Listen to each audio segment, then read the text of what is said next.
Alors c'est donc le grand retour de Vladimir Poutine sur la scène internationale.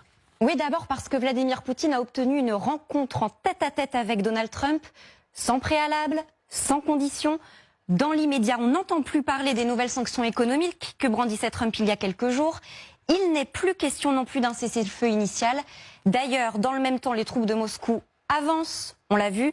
Pas d'inquiétude de ce côté-là pour Vladimir Poutine. Deuxième raison de ce grand retour, le lieu de la rencontre, l'Alaska. Ni un territoire européen, ni un territoire russe, un terrain neutre mais chargé de symboles. L'Alaska, c'est un ancien territoire russe cédé aux États-Unis au milieu du 19e siècle. Il est situé à quelques kilomètres seulement de la Russie. Choisir ce lieu, c'est rappeler une histoire commune et donc mettre Moscou et Washington sur un pied d'égalité.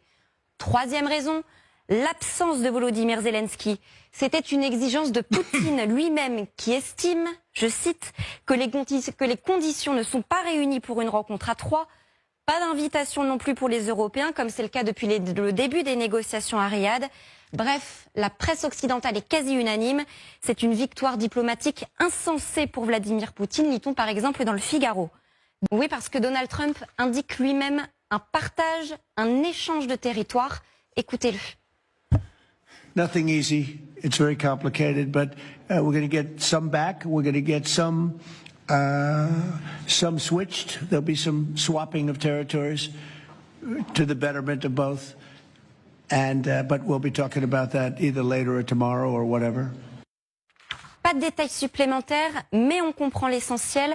Poutine serait légitime, conforté dans ses gains territoriaux. Rappelons sa principale exigence, pas seulement le Donbass, ni les 70% de Zaporizhia ou les 60% de Kherson que les troupes de Moscou occupent déjà, mais bien l'entièreté de ces territoires.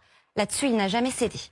Dernier point, Lucille, Poutine ne craint-il pas d'être arrêté? On sait qu'il est sous le coup d'un mandat d'arrêt international qui limite, en théorie, ses déplacements. C'est vrai que la Cour pénale internationale a émis un mandat d'arrêt contre Vladimir Poutine il y a 2 ans et demi pour, je cite, crimes de guerre et pour déportation illégale de population. Mais les États-Unis ne reconnaissent pas la Cour pénale internationale. Cela signifie donc qu'ils n'ont aucune obligation d'arrêter Vladimir Poutine. Aucune crainte de ce côté-là pour lui. Merci.